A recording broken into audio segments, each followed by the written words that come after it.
you. Mr. Zarate, the body that most everybody looks to when considering these issues is the Financial Action Task Force headquartered in Brussels. This is the body that is charged with countering money laundering worldwide.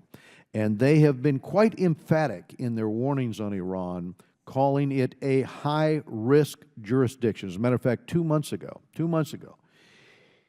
the organization said it was exceptionally concerned about Iran's failure to address the risk of terrorist financing and the serious threat that this poses to the integrity of the international financial system. But yesterday, a senior Treasury official appeared to suggest Iran might receive an improved rating from FATF, saying Iran should get credit for trying to come off that list. Is this a case of the U.S. working the refs? Are we beating up on the referee here? How would Iran get off the FATF blacklist, and do they deserve it? It's a great question, Mr. Chairman. The FATF sometimes feels like a bit of a mysterious body to those who haven't seen it work from the inside. But as you said, it's the standard-setting body. It's the assessment body that looks at whether or not jurisdictions are abiding by international anti-money laundering and counter-terrorist financing systems.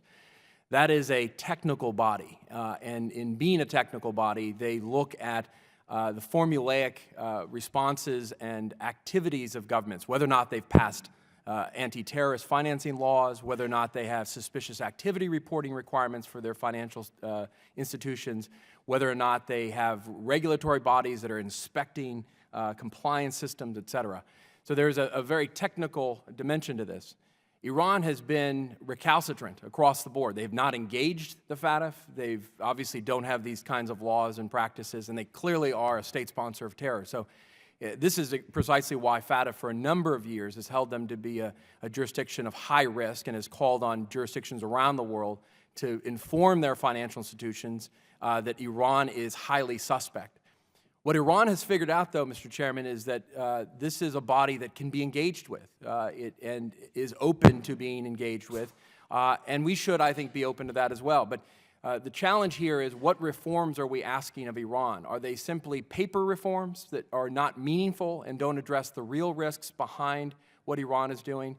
And I think this is going to be a challenge for FATF, because FATF, I think, wants to engage, and the U.S. Treasury wants to engage this process. But we certainly don't want to give Iran a free pass. And I don't think my former colleagues at the U.S. Treasury are going to whitewash this because they believe fundamentally in issues of financial integrity and protecting the international financial system. The real question here is, will Iran game the system? And we should not allow that to happen. But, Mr. Zarate, Secretary Kerry is in London this morning. He and his British counterpart are meeting with the European bankers.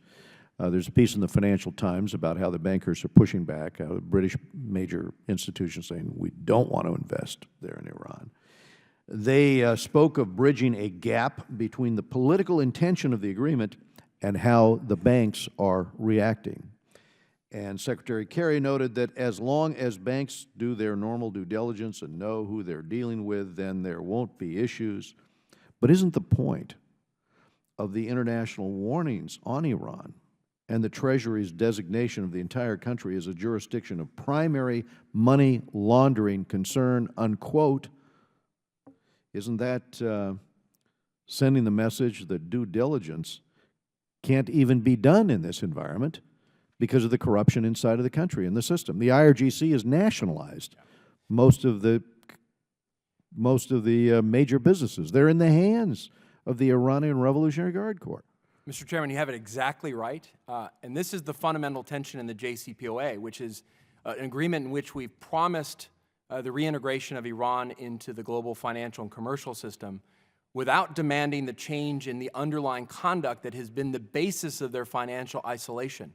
And I think what's happening now is the delta between that strategy of financial isolation for all of the things that Iran does, from terrorist support to ballistic missiles to the nuclear program. The nuclear issues are now off the table, but those other issues were not on the table. And so the challenge here is we have a system and a set of sanctions and a set of international requirements. By the way, U.S. requirements that have become global norms. The global norms are U.S. standards that demand a change in conduct and a change in behavior, and at a minimum require Iran to demonstrate that it is a legitimate actor in the system, that we can know what it's doing with its financial system, that we know the source of funds, that we understand the actors in the system.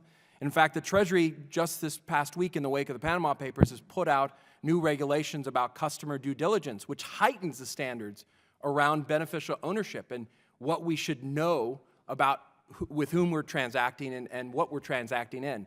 That goes doubly, triply for Iran.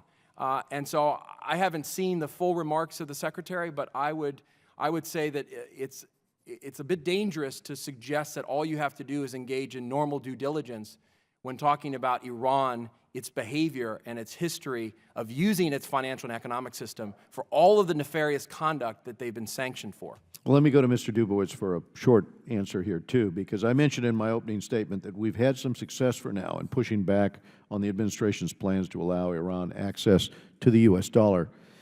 But what is Iran's goal in getting access to the dollar? Is it the ease of doing business, or is Iran seeking to get the stamp of approval in international financial markets without making the changes to its banking practices or underlying behavior, which is transferring money directly into its missile program, the terrorism it funds, and so forth? Well, Chairman Royce, it's both. I mean, Iran wants access to the U.S. dollar because the U.S. dollar is the global currency. It's responsible for something like 87% of global trade, 60% of foreign exchange reserves, and 40% of international financial transactions. On the other hand, Iran was actually getting paid for its oil under sanctions using euros and yen. So it is possible for Iran to actually transact internationally without access to the U.S. dollar. But the real reason they want access is exactly that. It's the stamp of approval. It's part of the legitimization strategy. It's to do what they did on the nuclear side. We're not going to come clean on our weaponization, but we're going to become a nuclear partner and a respectable international nuclear power. We're going to do the same thing on the financial side with the dollar. Thank you, Mr. Dubowitz.